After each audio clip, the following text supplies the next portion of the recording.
Bon, alors bonjour les amis. Alors on va retrouver l'évangile de Jean, mais cette fois-ci on fait un saut en avant, on quitte le chapitre 3 et on rentre dans le chapitre 6 qui est également un chapitre très lourd et que donc nous allons mettre plusieurs jours à parcourir.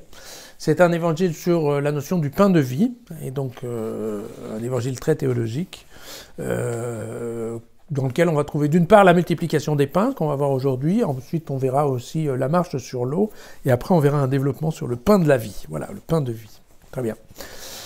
Et donc allons-y pour cette multiplication des pains. Après cela, Jésus passa sur l'autre rive de la mer de Galilée, dit encore, de Tibériade. Une grande foule le suivait parce que les gens avaient vu les signes qu'il opérait sur les malades. C'est pourquoi Jésus gravit la montagne et s'y assit avec ses disciples. C'était peu avant la Pâque, qui est la fête des Juifs. Or, ayant levé les yeux, Jésus vit une grande foule qui venait à lui. Alors il dit à Philippe, « Où achèterons-nous des pains pour qu'ils aient de quoi manger ?» Et en parlant ainsi, il le mettait à l'épreuve, car il savait, quant à lui, ce qu'il allait faire. Alors Philippe lui répondit, « 200 deniers de pain ne suffiraient pas pour que chacun reçoive un petit morceau. » Alors un de ses disciples, André, le frère de Simon-Pierre, lui dit, « Mais écoutez, il y a là un garçon qui possède 5 pains d'orge et 2 petits poissons. Mais qu'est-ce que cela pour tant de gens ?» Alors Jésus dit, « Faites-les asseoir. » Il y avait beaucoup d'herbe à cet endroit, ils s'assirent donc. Ils étaient environ 5000 hommes. Jésus prit les pains, il rendit grâce, il les distribua aux convives. Il fit de même avec les poissons. Il leur en donna autant qu'ils en désiraient. Lorsqu'ils furent rassasiés, Jésus dit à ses disciples, « Rassemblez les morceaux qui restent de sorte que rien ne soit perdu. » Ils les rassemblèrent et ils remplirent 12 paniers avec les morceaux des 5 pains d'orge qui étaient restés à ceux qui avaient mangé. À la vue du signe qu'il venait d'opérer, les gens dirent « Celui-ci est vraiment le prophète, celui qui doit venir dans le monde. » Mais Jésus, sachant qu'on allait venir l'enlever pour le faire roi, se retira à nouveau seul dans la montagne. Voilà. Donc, je suppose que vous avez tous un peu reconnu quelque part l'évangile de Marc ou de Luc, mais dans ce cas-là, ce serait plutôt celui de Marc. Alors, je voulais juste vous faire 2 citations, vous savez, moi j'aime bien ça, de l'Ancien Testament, parce que n'oublions jamais qu'on est en train d'évoluer avec Jean dans un monde juif. D'abord, dans le livre des Nombres, au chapitre 11, verset 13. « Où trouverai-je de la viande pour en donner à tout ce peuple qui me poursuit de ses pleurs et me dit « Donne-nous de la viande à manger ». Oui, c'était en effet, c'était un moment où les Juifs en avaient marre de marcher dans le désert en n'ayant droit que manger la manne, vous savez. C'était ce genre de croûte de pain que Dieu envoyait et qu'on pouvait ramasser dans le désert, qui poussait sur les petites herbes. Et ils en avaient ras-le-bol. D'ailleurs, ils se plaignaient que le goût était absolument insipide et dégueulasse. Et donc, en fait, ils se fâchent et ils disent à Moïse, « Ouais, t'as qu'à demander de la viande. » Et d'ailleurs, c'est amusant parce que le lendemain, Dieu leur enverra des cailles. Vous voyez, un nuage de cailles pour qu'ils aient de quoi manger de la viande. Donc voilà. Donc vous voyez que on est à nouveau dans cette question de Dieu qui donne à manger. Et puis, dans le 2e livre des Rois, au chapitre 4, le verset 42, c'est une histoire intéressante aussi, qui est amusante. Un homme vint de Baal Shalisha, je ne peux pas vous dire où c'est, et apporta à l'homme de Dieu du pain de prémisse, 20 pains d'orge et de blé, nouveaux, dans un sac. Alors Élisée dit, distribue-les aux gens et qu'ils mangent.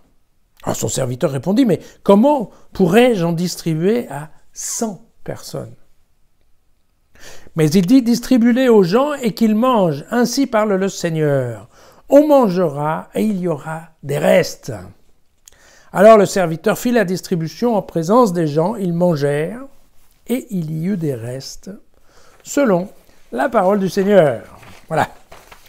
Donc je voulais vous dire que cette question de multiplication des pains, comme vous voyez, c'est quelque chose qui traîne déjà depuis un moment dans les textes de l'Ancien Testament. Hein. C'est pas une nouvelle invention des évangélistes, c'est quand même quelque chose de très classique. Alors, comme je vous l'ai dit, on retrouve donc les 5000 personnes et les 12 corbeilles, donc on est exactement Dans l'évangile de Marc, que l'on trouve au chapitre 6, vous savez, les versets 32 à 44, je crois qu'on les a déjà étudiés, mais sinon, on va les réétudier parce que ça fait partie du truc. Vous verrez qu'il y a l'histoire des 12 corbeilles qui font penser aux 12 tribus d'Égypte.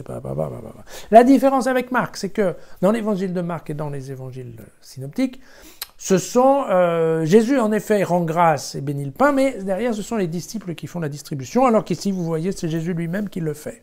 Mais on se rappelle que dans l'évangile de Jean, Jésus, même le Fils de Dieu, fait beaucoup de choses lui-même. Vous vous souvenez qu'il portera lui-même sa croix dans l'évangile, dans la passion selon saint Jean, d'accord? Il n'y aura pas de Simon de Cyrène pour porter la croix. Donc ça fait partie effectivement du Christ, alors comme on dit dans les milieux bien formés, du Christ johannique. Voilà. Voilà. Vous voyez que là, ici, l'histoire de la multiplication des Juifs, du pain, pardon, chez les Juifs, elle est faite, il n'y a pas plus court, hein, pour Jean c'est rapide, et c'est en fait la description d'un repas traditionnel juif. Attention à cette histoire de rompre le pain et de bénir, c'est vraiment, ça fait partie du protocole de tous les repas d'un juif pratiquant, donc, et ça n'a pas changé. Donc là, rien de bien particulier. Et de toute façon, encore une fois, pour Jean, les signes, ils n'ont pas beaucoup d'importance. Les signes, ils servent uniquement à être un préambule pour partir dans une réflexion un peu plus importante sur la théologie. Les signes, chez Jean, sont un prétexte, plus qu'une description, comme parfois ils le sont dans les autres évangiles, d'accord? Et vous voyez que ici, c'est amusant, parce qu'à la vue de ce signe-là, le peuple fait une analyse, puisqu'ils disent bien, celui-ci est vraiment le prophète. D'accord? Celui qui doit venir dans le monde. Vous vous souvenez, Nicodème avait fait aussi la même déduction. Celui-là, en effet, c'est un prophète.